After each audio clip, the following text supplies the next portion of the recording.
22:45, Alfonso Pradgal, buenas noches, ¿cómo le va? Buenas noches, Charlie. Gracias por la espera. Por favor. Bueno, el otro día lo vi acompañando a la Lelita Carrió en el Congreso ante el sepelio de Alfonsín. Digo, ¿qué vivencia tiene en ese momento? Y fue un momento muy fuerte, Yo no voté en el 83, pues no tenía edad todavía para votar, pero recuerdo, sobre todo a partir de la reacción de mis padres y de sus amigos, lo que fue aquel 30 de octubre del 83, ¿no? Y bueno, eso se volvió a vivir de alguna manera en el Congreso, se vio con mucha claridad en las calles.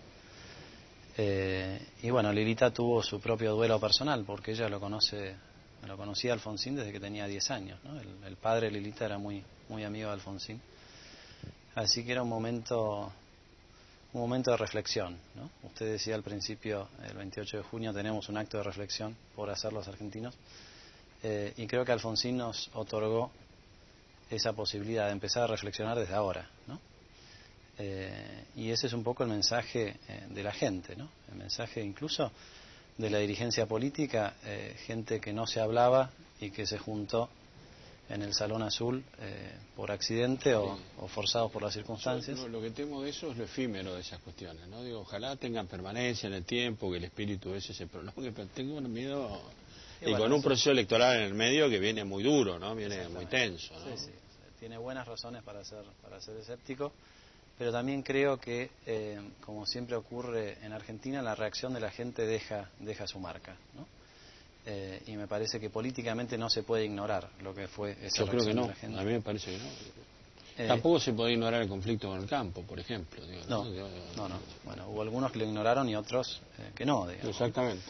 Y así están unos y así están otros, ¿no? Este gobierno dilapidó casi todo su capital político en unos pocos meses por luchar contra un fantasma que no existía, por luchar contra la propia producción nacional. La otra cosa que yo rescato de estos últimos días es cómo a través de los medios pudimos volver a vivir aquellos momentos tan especiales, ¿no? La recuperación de la democracia. Sí, fue una fiesta ese día para la sociedad argentina. Una fiesta, pero es muy importante, yo creo, para los jóvenes, Charlie, porque hasta ahora la referencia histórica tenía mucho más que ver con, casi la única referencia histórica era en los 70, ¿no? Sí. Que fueron años de violencia, sabemos muy bien. Pero la muerte de Alfonsín volvió a poner sobre la mesa los años donde Argentina era grande, ¿no? Donde triunfamos como sociedad, donde volvimos a ser democracia, ¿no?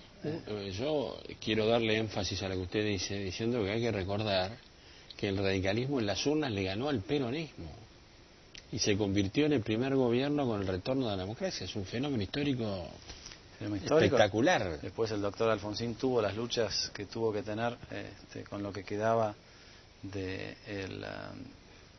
poder militar y toda esta cuestión. Bueno, después hubo errores, por supuesto que hubo errores. Pero bueno, yo creo que el mensaje final de lo Alfonsín es un hombre que murió defendiendo siempre sus principios. Equivocado o no, todos tenemos errores. Y murió defendiendo sus principios y con algo tan importante para la política de hoy, que es con la absoluta garantía de que no hubo ningún enriquecimiento a partir Alfonso, de la política. eso le quería decir, los comentarios de la gente, el propio peronismo, vive donde siempre vivió, digo, ¿no? Sí. Qué detalle, ¿no? Qué significado que tiene todo eso. Y mantiene, ¿no?, ese mismo nivel de vida y bueno, yo creo que, como dice usted, hay razones para ser escépticos, pero creo que también hay razones para ser optimistas, ¿no? Depende de lo que hagamos desde los distintos espacios políticos para levantar esa antorcha y para preservar ese espíritu, ¿no? ¿Qué significado tiene en ese contexto este 28 de junio para usted?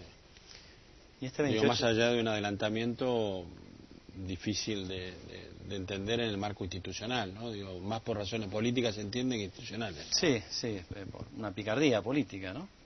Que es un poco el esquema de gestión que ha tenido este gobierno. Yo creo que además de la gravedad institucional, el adelantamiento de las elecciones significa que durante 3 meses muy probablemente no haya ninguna solución a los problemas de fondo que habría que resolver, ¿no? En los bloques anteriores se hablaba de la crisis internacional, se hablaba del impacto que tiene en Argentina. No comparto la visión que tiene Moyano de que no está pasando nada. Ya hoy hay una pérdida importante del empleo, hay caída fuerte en las ventas. este era el momento para ponerse de acuerdo entre los distintos espacios políticos y empezar a resolver los problemas, ¿no? Ahora, se imagina una política de consenso hubiera sido un instrumento adecuado para enfrentar una crisis. Y yo creo que es el único instrumento para enfrentar una crisis de la magnitud de la que estamos enfrentando, ¿no? Las ventas de autos han caído un 35%. Es la noticia de hoy, exactamente. A pesar de que hace unos meses la Presidenta se llenaba la boca con los planes de créditos para los 0 kilómetros, que por supuesto no funcionaron, nunca iban a funcionar. La gente tiene miedo de perder su empleo, no va a estar endeudándose para comprar un auto, por más barato que sea. Los despachos de cemento han caído un 15%, las exportaciones caen un 40%. Los números son malos. Los números son muy malos, más allá del INDEC, ¿no? Hay que ir a buscar las fuentes privadas. Y, bueno, como consecuencia de eso, la gente está muy preocupada, ¿no?